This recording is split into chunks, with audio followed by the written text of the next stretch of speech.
Bom dia, irmãos. Saúdo a igreja com a graça e a paz do nosso Senhor e Salvador Jesus Cristo,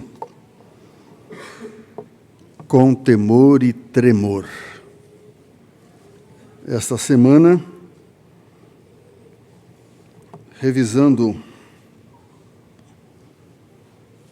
a mensagem de hoje, deu para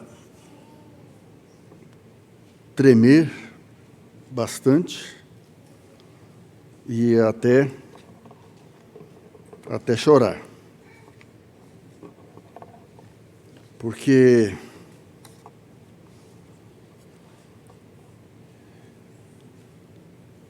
o que nós vamos meditar chama a atenção para um teste, para um exame nosso, se nós estamos vivendo comunhão com Deus e com os irmãos. Então, esses 3 versículos que nós temos aqui, da 1 de João, do 1º capítulo, versículos 5, 6 e 7, há uma proposta aqui da palavra de Deus, segundo alguns comentaristas, que é um teste que João coloca aqui, para nós nos analisarmos, nos examinarmos, ver se nós temos essas características que foram incrustadas dentro de nós, no nosso coração. A carta escrita, como diz Paulo, não com tinta, não em tábuas, mas no nosso coração. Na segunda carta de Paulo aos Coríntios. Então, meus irmãos, nós vamos fazer a leitura desses versículos. Eu quero convidar a igreja a que todos façamos a leitura desses 3 versículos a uma voz. Versículos 5, 6 e 7, e depois nós vamos estar meditando nestes versículos. Ora, a mensagem que da parte dele temos ouvido e vos anunciamos é esta, que Deus é luz e não há nele treva nenhuma. Se dissermos que mantemos comunhão com ele e andarmos nas trevas, mentimos e não praticamos a verdade. Se, porém, andarmos na luz, como ele está na luz, mantemos comunhão uns com os outros, e o sangue de Jesus, seu Filho, nos purifica de todo o pecado. Amém.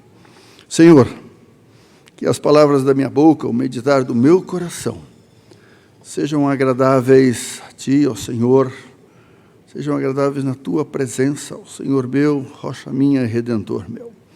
Fica, pois, Pai, com este Teu servo, instrumento, ó Pai, seja usado pelo Teu Santo Espírito para que o Seu nome seja honrado e glorificado e sermos edificados, consolados e confortados com a Tua palavra.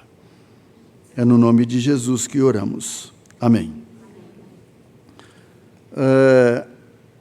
Há uma proposta, segundo o reverendo Nicodemos, é uma proposta de 3 testes aqui nesta carta.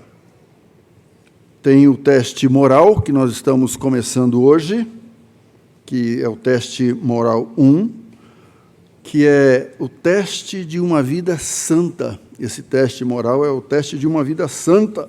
Se nós, ao sermos examinados por nós mesmos, pela palavra de Deus, se nós apresentamos essas características, né, de uma vida santa. Então, neste primeiro teste, é a comunhão com Deus e com os outros, que é a nossa meditação agora aqui, nesta manhã. Depois nós temos o teste social. Esse teste social é o teste de amor ao irmão, que é o teste social, que está a partir do capítulo 2, a partir do versículo 7. E depois nós temos o terceiro teste, que é o teste doutrinário, o teste da verdade sobre a pessoa de Cristo. O teste sobre a verdade da pessoa de Cristo. E esses testes são repetidos aí na sua carta. E tem uma perícope que esses 3 testes estão juntos, são colocados aí ao mesmo tempo. Então, meus irmãos, nós tivemos aí uma introdução da primeiro sermão desta carta aqui, que nós vimos a realidade da encarnação de Jesus. Foi o testemunho que João colocou aqui no capítulo 1, versículos de 1 a 4. Então, agora, analisando os versículos 5, 6 e 7, nós queremos aqui, antes de entrarmos, darmos uma pequena introdução. A longa história da Igreja mostra que ensinamentos errôneos conduzem necessariamente a uma prática reprovável. Então, os ensinos errados vai aflorar em prática errada, contrária à palavra de Deus. E, segundo a palavra de Deus, são práticas reprováveis.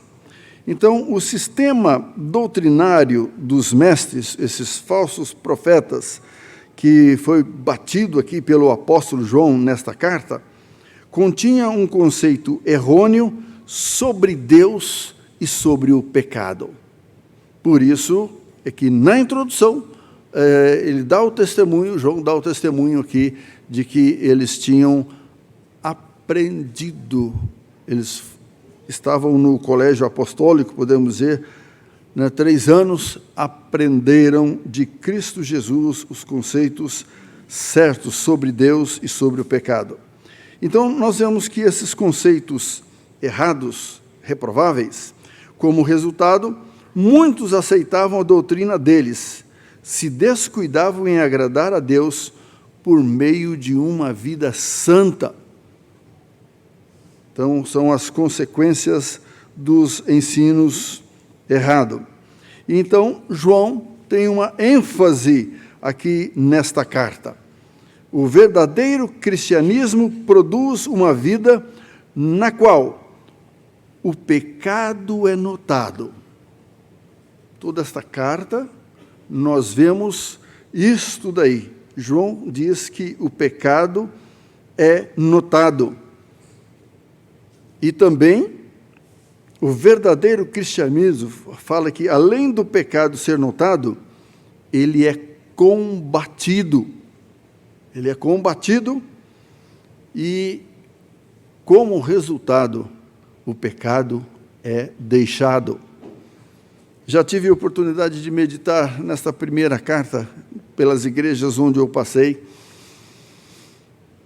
e eu recebi a declaração de algumas pessoas dizendo: o Senhor só vem falar contra o pecado. Não sou eu, é a palavra de Deus. Registra isso aqui.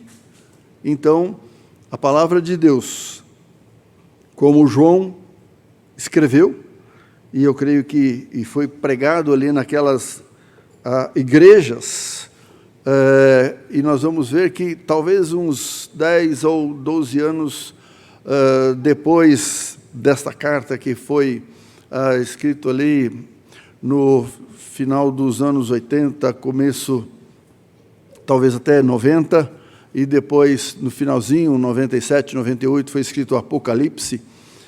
Olha o que Cristo diz, como o erro foi entrando também ali em algumas igrejas, aquelas 7 igrejas do Apocalipse. E como o Senhor Jesus Cristo fala assim: olha, Eu sou essa luz que está aí na igreja. A igreja é o candelabro. Nós somos, né, essas hastes que estamos inseridos aí na haste central, que é Cristo Jesus. Ele falou, olha, eu sou o dono da igreja. E eu estou presente em toda a reunião, em todo o culto. O escritor aos Hebreus diz isso. O Salmo também, tem um Salmo lá que fala também, né? O escritor aos Hebreus diz isso. O Senhor nos convoca, o Senhor nos chama para isso. E como foi comentado hoje de manhã, desde a reunião de oração, já um grupo maior de irmãos aqui na reunião de oração, estamos voltando, graças a Deus, né, dona Graça?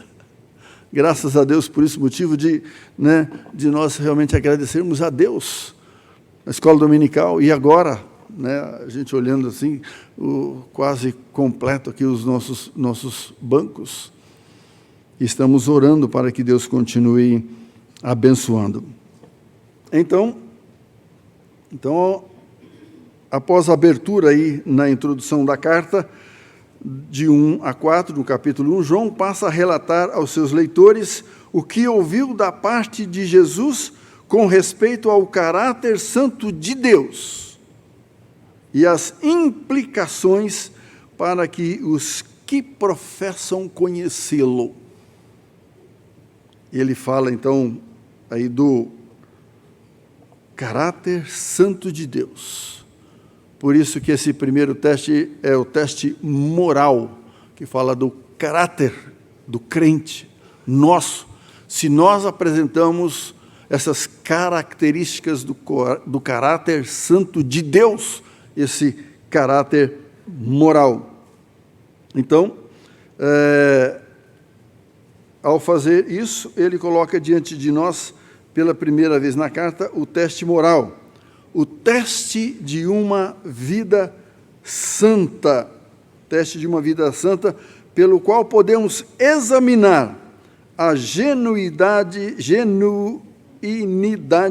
da confissão que nós fazemos de que temos a Jesus Cristo como nosso Senhor e Salvador, que nós fomos selados com o Espírito Santo de Deus, que esse Espírito está dentro de nós. Os nossos corpos são templos do Espírito Santo de Deus, ele está operando, e aquele que começou a boa obra em vós há de completá-la até o dia de Cristo. Vamos examinar se realmente isso está acontecendo, essa obra está sendo executada. Quando Paulo escreve a Tito, lá no capítulo 2, a partir do versículo de número 11, a manifestação da graça, a graça, ela se manifestou salvadora a todos os homens. Esta graça ensina, essa graça educa dia a dia. Ela nos traz sabedoria. Essa graça, quando está nos educando, ela vai produzindo uma vida santa. Vai produzindo uma vida santa. O Senhor quer que nós tenhamos esta vida santa. Então a graça traz salvação. Ela vai trabalhando, trazendo sabedoria, ensinando e trazendo santificação e colocando em nós a esperança daquele encontro maravilhoso com o nosso Senhor e Salvador Jesus Cristo. A graça está trabalhando na nossa vida, em cada um de nós. Ela está operando, ela está nos aperfeiçoando dia a dia. Pedro diz que Deus já deu tudo, para nós vivermos uma vida santa e agradável ao Senhor, para sermos parecidos com Cristo. Já foram doadas todas as coisas para isso. Foi. Agora, o que você está fazendo com isso que foi doado? Você fez como aquele que enterrou o talento? Enterrou o tesouro?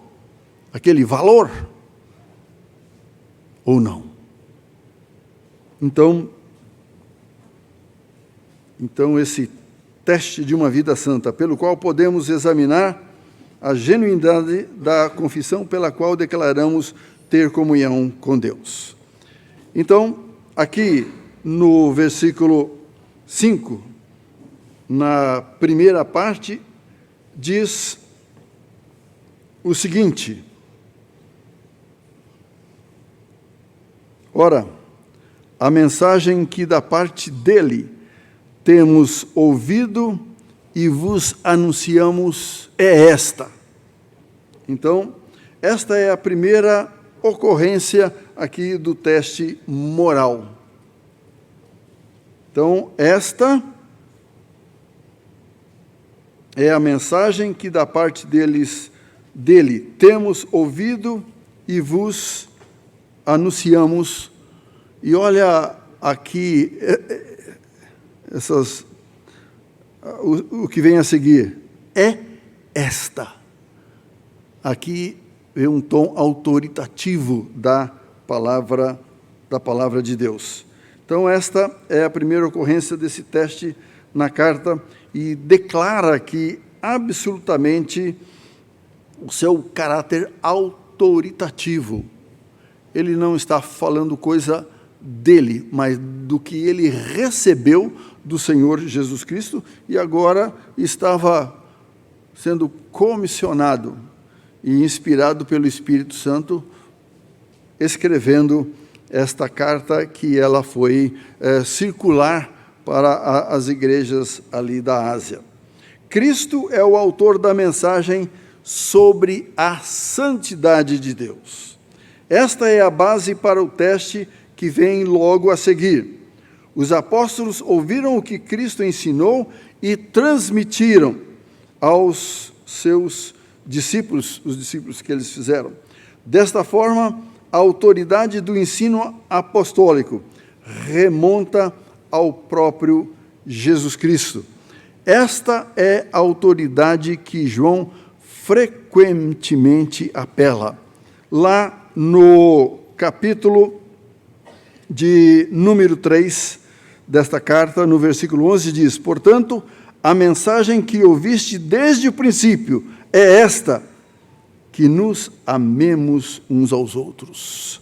Essa é a mensagem que vocês ouviram desde o princípio que foram formadas aquelas igrejas.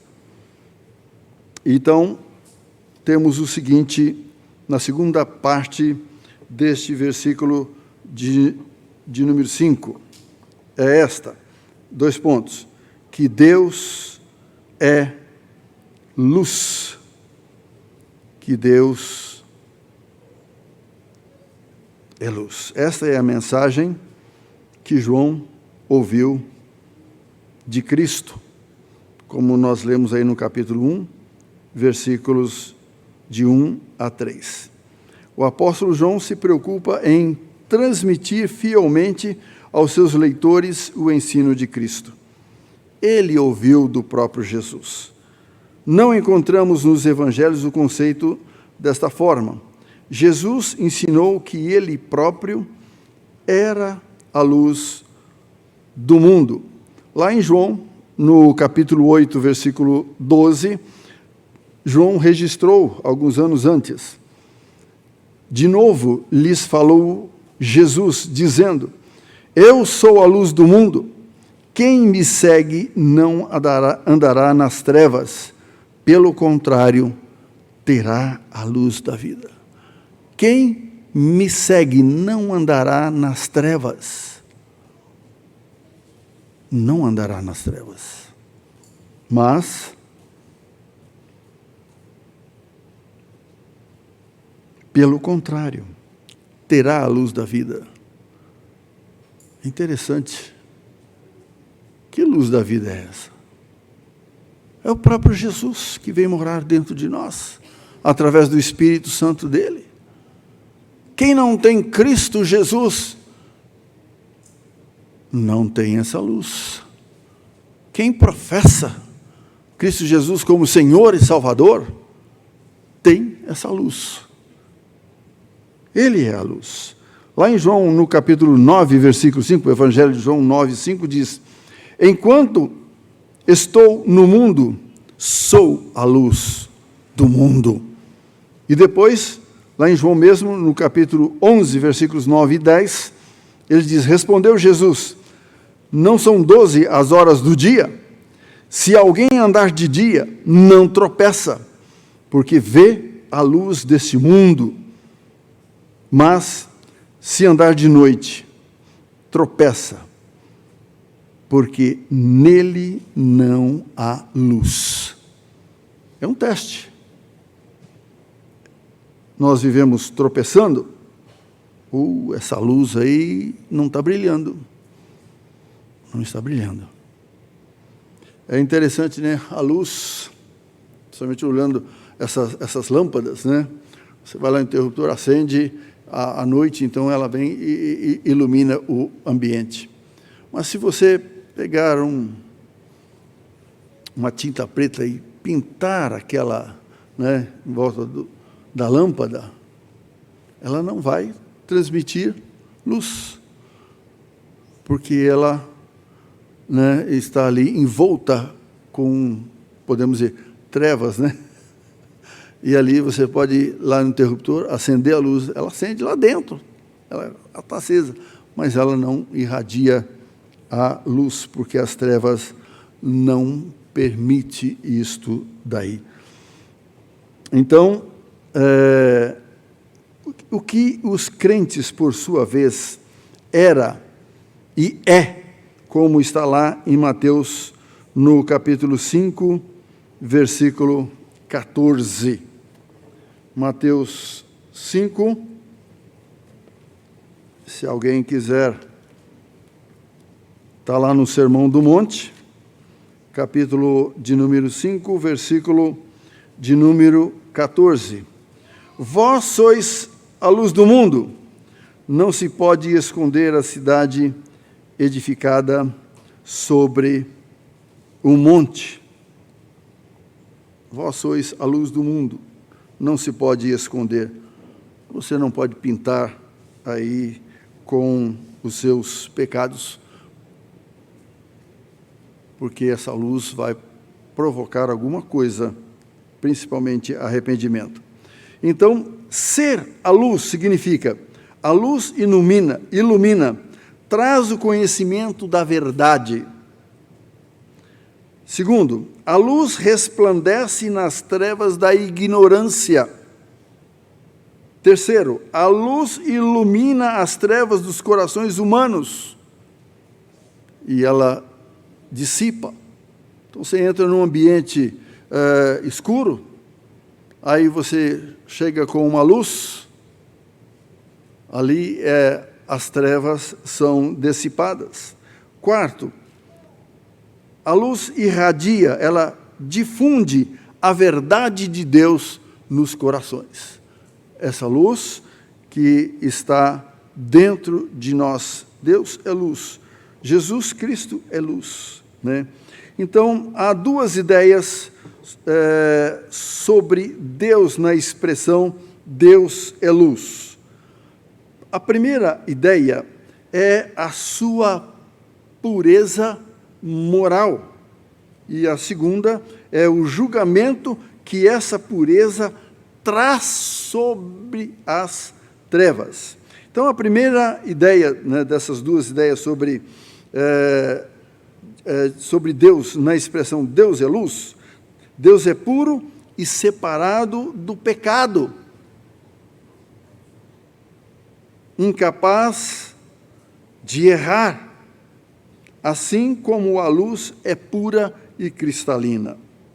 Lá no livro de Tiago, no capítulo 1, versículo 17, Tiago diz: toda boa dádiva e todo dom perfeito são lá do alto, descendo do Pai das luzes, em quem não pode existir variação ou sombra de mudança. E lá em 1 Timóteo, capítulo 6, versículo 16, diz: o único que possui imortalidade, que habita em luz inacessível, a quem homem algum jamais viu, nem é capaz de ver. A ele honra e poder eterno. Amém. Então, a santidade do Senhor, ela é absoluta, sem qualquer mácula, sem qualquer mancha. E a ênfase que João dá é: nele não há treva nenhuma. Não há nada nele, aquilo que é característico das trevas, como o pecado, o erro, a ignorância de Deus, contradições e iniquidade. Lá, Tiago, capítulo 1, versículo 3 diz: ninguém, ao ser tentado, diga, sou tentado por Deus, porque Deus não pode ser tentado pelo mal, e Ele mesmo a ninguém tenta. 2 Timóteo 2,13: se somos infiéis, Ele permanece fiel, pois de maneira nenhuma pode negar-se a si mesmo. Então, a segunda ideia, dessas duas ideias sobre esta expressão Deus é luz, a santidade de Deus traz à luz os pecados. É por isso que muitas pessoas não querem ler a palavra de Deus, porque na palavra de Deus é manifestada essa luz, a luz de Deus, e ela começa a penetrar dentro e começa a mostrar os erros e os pecados. Nada pode continuar oculto diante dele, assim como não se oculta da luz quando brilha em resplendor. Diante de Deus, nada está encoberto. Ele conhece e revela o verdadeiro caráter das pessoas e de suas falhas, por mais secretas e ocultas que elas desejam que tais faltas permaneçam. Isso é um problema nosso. Às vezes nós queremos isso. Esses pecados que às vezes ficam lá escondidinhos. Parece que está escondido, mas de Deus não se esconde. Não se esconde. Está lá. E não devemos esquecer que o Espírito Santo de Deus em nós, que somos templos do Espírito Santo, é a luz, e ela penetra até lá, né? Então, nada está encobertas. Ele conhece e revela o verdadeiro caráter das pessoas e de suas falhas, por mais secretas e ocultas que elas desejam que tais faltas permaneçam. No Evangelho de João, no capítulo 3, a partir do versículo 19, diz: o julgamento é este, que a luz veio ao mundo, e os homens amaram mais as trevas do que a luz, porque as suas obras eram más. Pois todo aquele que pratica o mal aborrece a luz e não se chega para a luz, a fim de não serem arguidas as suas obras. Os desigrejados, aqueles que às vezes não sentem prazer, satisfação em vir à igreja, na comunhão com Deus e com os irmãos, o que é que está acontecendo? Quem é que faz isso na vida de uma pessoa? Não querem aproximar-se da luz. Então, aí está. Paulo escreveu aos Efésios, lá no capítulo 5, a partir do versículo de número 11, o seguinte: e não sejais cúmplices nas obras infrutíferas das trevas, antes, porém, reprovai-as. Versículo 12: porque o que eles fazem em oculto, o só referir é vergonha, mas todas as coisas, quando reprovadas pela luz, se tornam manifestas, porque tudo que se manifesta é luz. Pelo que diz: desperta tu que dormes, levanta de entre os mortos, e Cristo te iluminará. Quando a luz vem esse apelo: desperta, Cristo vai te iluminar. Se Deus é luz, segue-se que quem professa ter um estreito relacionamento com Ele, deve exibir essas qualidades em sua vida. E é interessante nós olharmos o que está lá na 1 de Pedro. Aliás, eu pulei um texto aqui, Isaías capítulo 6, a partir do 1º versículo. No ano da morte do rei Uzias, eu vi o Senhor assentado sobre um alto e sublime trono, e as abas de suas vestes enchiam o templo.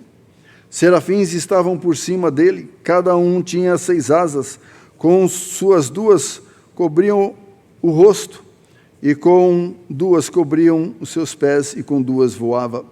E clamavam uns para os outros, dizendo: Santo, Santo, Santo é o Senhor dos exércitos. Toda a terra está cheia da sua glória. Essa manifestação, Isaías registra as obras, as bases do limiar se moveram, a voz do que clamava, e a casa se encheu de fumaça. Então disse eu: ai de mim, estou perdido, porque sou homem de lábios impuros, habito no meio de um povo de impuros lábios, e os meus olhos viram o Rei, o Senhor dos exércitos. Deus é luz. Que visão, Isaías, da luz que ele teve, e isso fez eu olhar para ele mesmo, ver que o estado em que ele se encontrava.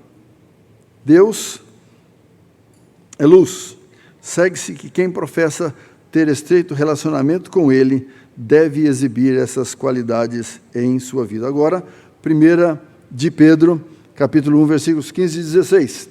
Pelo contrário, segundo é santo aquele que vos chamou, tornai-vos santos também vós mesmos em todo o vosso procedimento.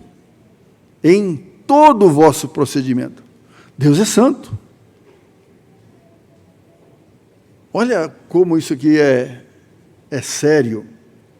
E podemos dizer assim, de um tom autoritativo também. Se nós professamos ter Cristo Jesus, o nosso procedimento, o nosso pensar, no nosso agir, no nosso falar, quantas e quantas vezes, às vezes em certos comentários, nós deixamos de mostrar essa santidade do Senhor.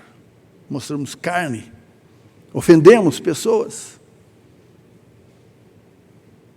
Quantas vezes eu tive certas conversas com a Lenice, e às vezes ela falava: olha, assim, você...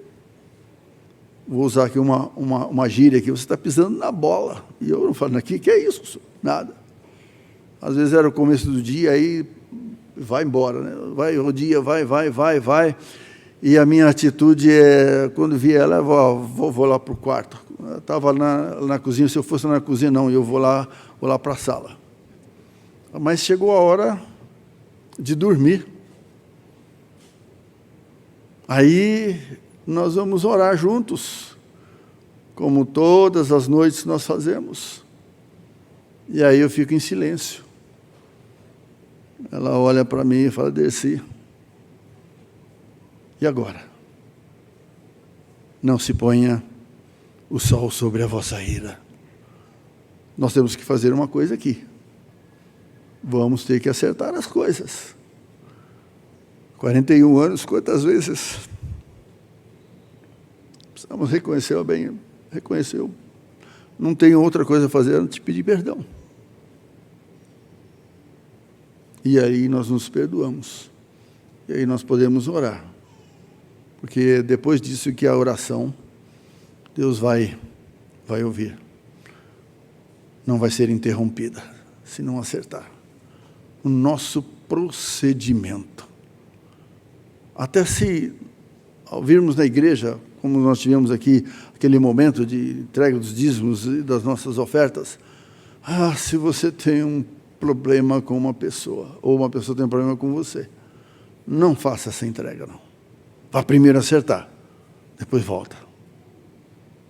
Procedimento santo, como a palavra de Deus diz aqui, 1 de Pedro. Porque, versículo 16, na 1 de Pedro 1,16, porque escrito está, sede santos, porque eu sou santo. Às vezes, quando a gente cumprimenta alguém, fala, como é que você está? Fala, ixi, rapaz, eu estou tentando estar bem com Deus, mas eu tenho um problema. Deus fala, sede santos como eu sou santo. Ser santo como Ele é, para mim tem sido o maior desafio. E depois Jesus Cristo ainda fala, olha, sede perfeito como perfeito é o vosso Pai que está nos céus. Meus irmãos, isso tem sido como um aguilhão quando o Senhor Jesus Cristo jogou Saulo lá em terra, quando ele estava a caminho de Damasco, aquela luz com todo o resplendor, como o meio-dia, está escrito ali no livro de Atos. Aí o Senhor diz, Saulo, Saulo, por que você me persegue? Ele estava tentando impedir essa luz com trevas, com erro, o seu procedimento de assassino. Quantas e quantas pessoas, quantas famílias ele levou preso para serem mortas.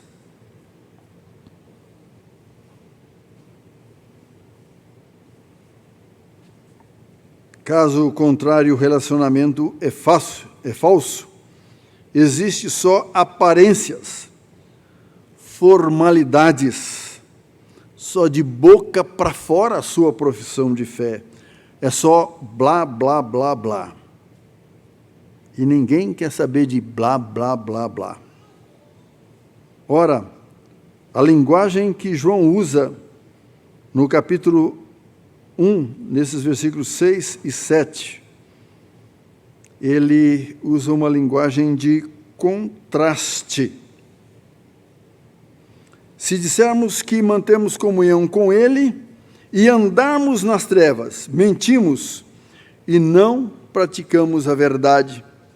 Se, porém, andarmos na luz como Ele está na luz, mantemos comunhão uns com os outros e o sangue de Jesus, seu Filho, nos purifica de todo os nossos pecados, purifica de todo. Essa conclusão, para mim, ela me faz tremer. Então,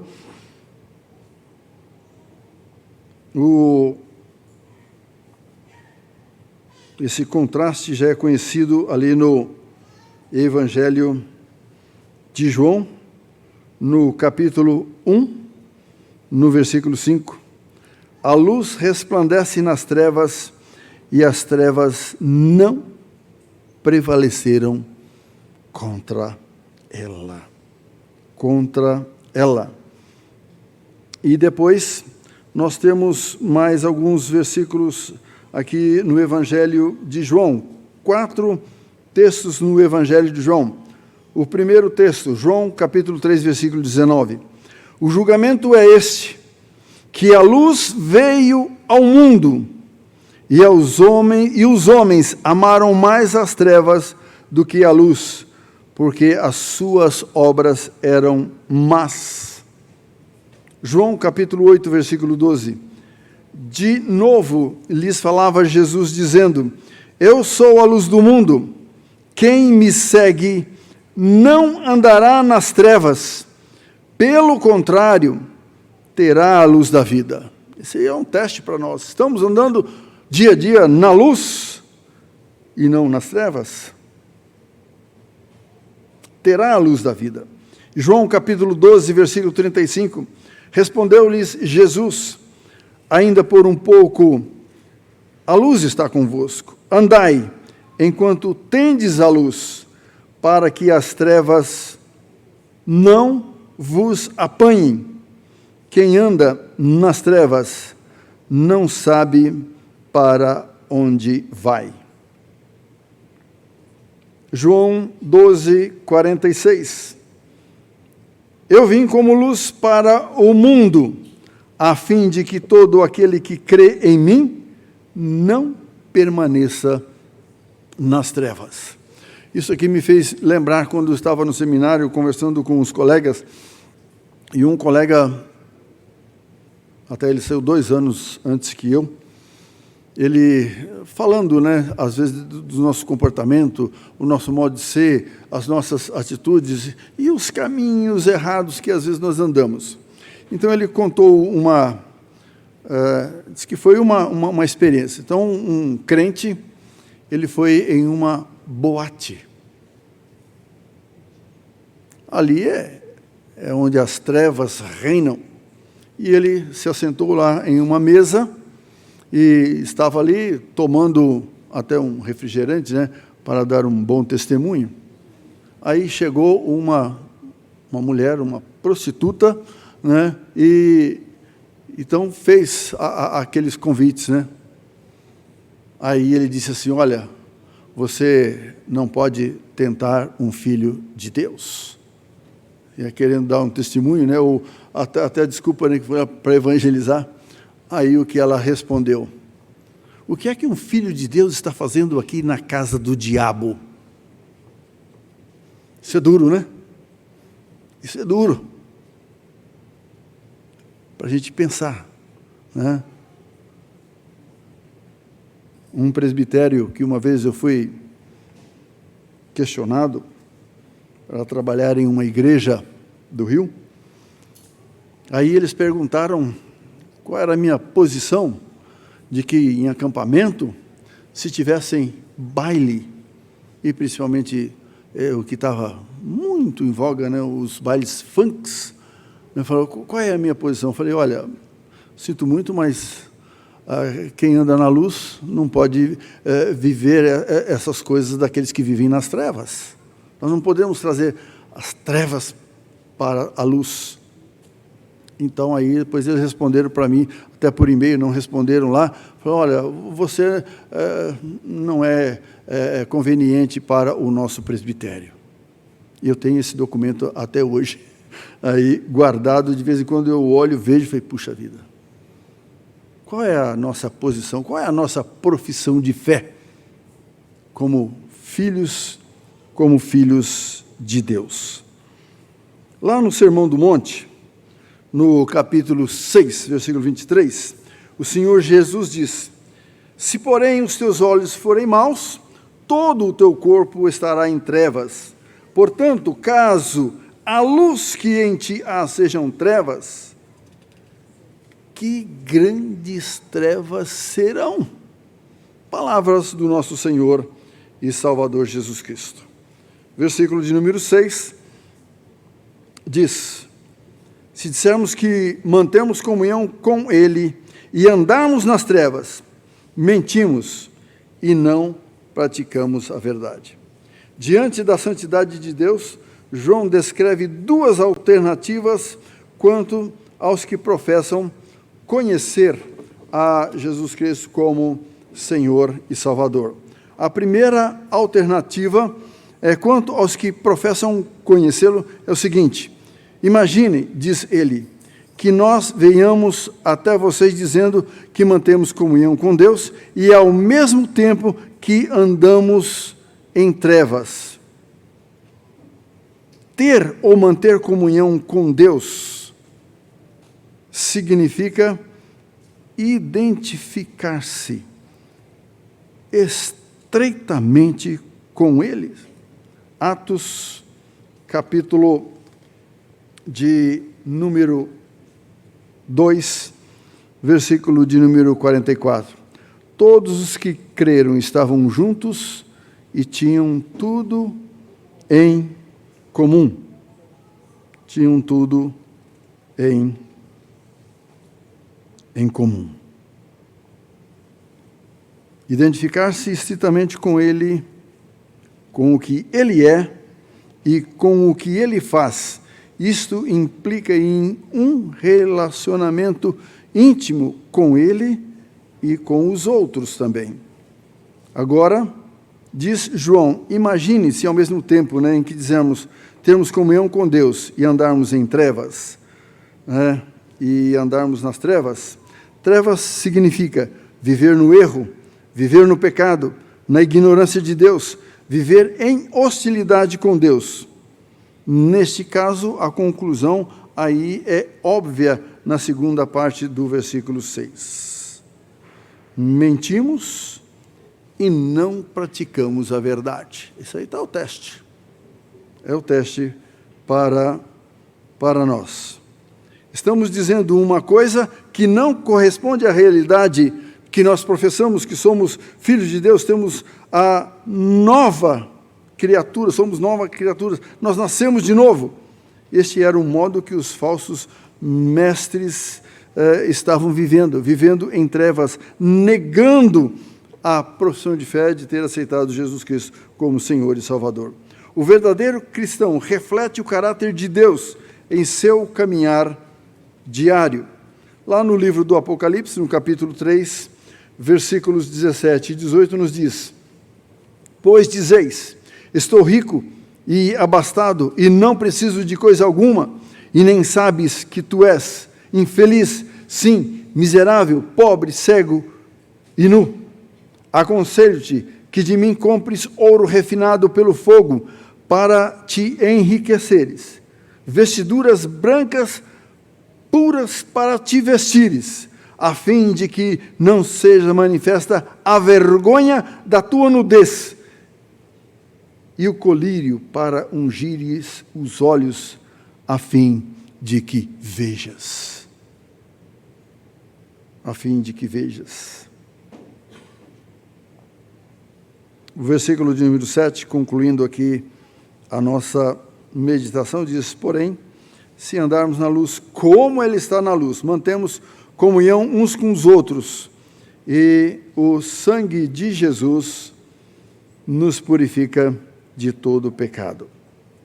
Se, porém, andarmos na luz como Ele está na luz. Aqui está a segunda alternativa quanto aos que professam conhecê-lo, é andarmos na luz. É o oposto de andarmos nas trevas. Provérbios capítulo 4, versículos 18 e 19. Mas a vereda do justo é como a luz da aurora, que vai brilhando mais e mais até ser dia perfeito. O caminho dos perversos é como a escuridão, nem sabe eles em que tropeçam. Andar na luz é viver na presença de Deus, irradiando sua santidade e pureza. Em outras palavras, numa vida de quebrantamento, pronto a admitir os seus próprios pecados quando a luz da santidade divina os revelar. Quando ela revela, provoca em nós aquele sentimento de culpa, e eu creio que o trabalho disso é o arrependimento, quando realmente nós temos a luz, nós temos o Espírito Santo de Deus. Então, em outras palavras, o quebrantamento, pronto a admitir os próprios pecados, quando a luz da santidade divina os revelar. E vemos um conceito lá do Velho Testamento, com alguns textos. O Salmo de número 56, versículo 13. Pois da morte me livraste a alma, sim, livraste da queda os meus pés, para que eu ande na presença de Deus, na luz da vida. Operação da graça de Deus em nós. O Salmo 89, versículo 15. Bem-aventurado o povo que conhece os vivas de júbilo, que anda, ó Senhor, na luz da tua presença. Isaías capítulo 2, versículo 5. Vinde, ó casa de Jacó, andemos na luz do Senhor. Esses textos da palavra, vemos que é um testemunho verdadeiro daqueles que andam em comunhão com Deus, daqueles que andam na luz. Deus é luz. E aqueles que têm ao Senhor Jesus andam na luz. A segunda parte desse versículo 7, que nós temos aqui. Então, se porém andarmos na luz, como Ele está na luz, mantemos comunhão uns com os outros. Então, os benefícios de andarmos na luz é nós desfrutarmos daqueles que também andam, comunhão com aqueles que andam na luz e também desfrutarmos da comunhão com Deus. Esse primeiro benefício, comunhão com os crentes, é muito mais do que simples socialização. Então vai ter o almoço? Beleza, então vamos nos socializar. Então nós vamos estar em comunhão. Será? Né? Ou como na minha época, né, a mocidade fazia muitos encontros sociáveis, né, e muitos, às vezes, não participavam dos cultos, escola dominical, tal, e participavam dessa socialização. Então, isso que é um problema aí de testemunho. Então,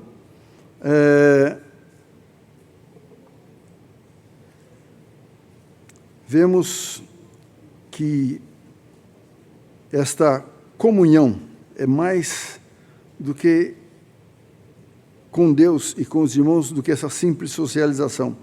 Ela brota desta convicção que nós temos em comum com os apóstolos, como está aí no capítulo 1, de 1 a 4, como eles tiveram comunhão com o Senhor Jesus e dele recebeu todos os ensinamentos, as instruções.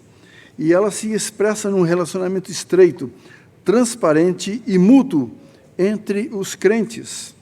Lá em Efésios, no capítulo de número 4, versículos 2 e 3, diz: e com toda humildade e mansidão, com longanimidade, suportando-vos uns aos outros em amor, esforçando-vos diligentemente por preservar a unidade do Espírito no vínculo da paz.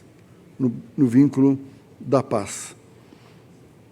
E nós temos também Filipenses capítulo 2, versículos de 1 a 4. Se há, pois, alguma exortação em Cristo, alguma consolação de amor, alguma comunhão do Espírito, e se há entranhados afetos e misericórdias, completai a minha alegria, de modo que penseis a mesma coisa, tenhais o mesmo amor, sejais unidos de alma, tendo o mesmo sentimento. Nada façais por partidarismo ou vanglória, mas por humildade, considerando cada um os outros superiores a si mesmos. Então, meus irmãos, comunhão uns com os outros é o resultado de andarmos na luz. Como nós lemos, a igreja primitiva, lá em Atos, capítulo 2, versículo de número 42, diz: e perseveravam na doutrina dos apóstolos, e na comunhão, no partir do pão, e nas orações. Então, isso era exteriorizado. E aqui, a última parte do versículo de número 7. E o sangue de Jesus, seu Filho, nos purifica de todo pecado. Vamos viver isso que foi ensinado? Isso que a palavra de Deus ensina? Se nós andarmos na luz, nós não vamos andar em trevas, nós vamos viver na comunhão com Deus e com a família da fé. Agora, se nós andarmos nas trevas, eu creio que é o contrário daqui. O sangue de Jesus não nos purifica dos nossos pecados, quando apenas podemos fazer uma oração formal. Geralmente nós, ao terminarmos as nossas orações, nós falamos: Senhor, perdoa os nossos pecados. E às vezes nós citamos isso genericamente, às vezes sem sentir a profundidade. Que pecado é esse que o Senhor precisa perdoar? Antes de eu fazer as orações. Nós podemos ver que as orações registradas ali no Velho Testamento, antes de todas as coisas, eles, como Isaías, Senhor, eu sou um miserável pecador. E eles confessam os seus pecados. Primeira coisa, não a última coisa. Primeira coisa é confessar os pecados. Então, esse é o segundo benefício que nós temos de andarmos na luz: purificação dos nossos pecados. O pecado é uma barreira real à comunhão com Deus e também com os homens. Seus efeitos precisam ser continuamente neutralizados para que a igreja experimente a verdadeira comunhão. O sangue de Jesus é a provisão para isso. O pecado é errar o alvo, a falta de conformidade com o alvo ou padrão que Deus coloca na sua palavra. Aqui tem uma expressão, ele diz: todo pecado. Significa cada pecado ou todo tipo de pecado. Este é o poder purificador ilimitado do sangue de Jesus derramado na cruz, o sangue imaculado. O sangue do homem está maculado, está manchado pela corrupção do pecado. O sangue de Jesus é capaz de purificar a todos que andam na luz por meio da confissão, que isso será parte da continuação aqui desse nosso teste moral, que vai ser a atitude correta para com o pecado. O versículo de número 9. Se confessarmos os nossos pecados, Ele é fiel e justo para nos perdoar os pecados e nos purificar de toda injustiça. A segunda de Pedro 1,9 diz: pois aquele a quem estas coisas não estão presentes é cego à luz de Cristo. Não andar na luz é cego, vendo só o que está perto, esquecido da purificação dos seus pecados de outrora. Meus irmãos, concluindo, esses versículos falam aí do caráter puro de Deus. Se nós somos filhos de Deus, para pertencermos ao reino de Cristo Jesus, para sermos tirados lá do império das trevas e colocados no reino, tem que passar por uma grande transformação. É novo nascimento, é nova vida. E o seu viver no reino de Cristo Jesus, essa luz que foi implantada dentro de nós, pelo Espírito Santo, nós vamos refletir esta santidade aí, que vai sendo operada em nós. Então, vamos refletir esse caráter puro de Deus, da sua santidade, que irradia luz sobre os nossos pecados mais secretos. Fala de andarmos na luz. Fala também de uma vida de quebrantamento, purificação de pecados pelo sangue de Cristo Jesus. Essa purificação é nós termos esse quebrantamento, arrependimento, confissão dos nossos pecados. Que Deus nos abençoe com graça, amor e misericórdia. Se Deus quiser nos permitir, o terceiro sermão será a atitude correta para com o pecado. Meus irmãos, eu citei a palavra de Deus. A meditação na 1 de João, como eu disse no primeiro. O Evangelho de João está tudo ali dentro, da primeira carta de João. Que Deus nos abençoe. Amém.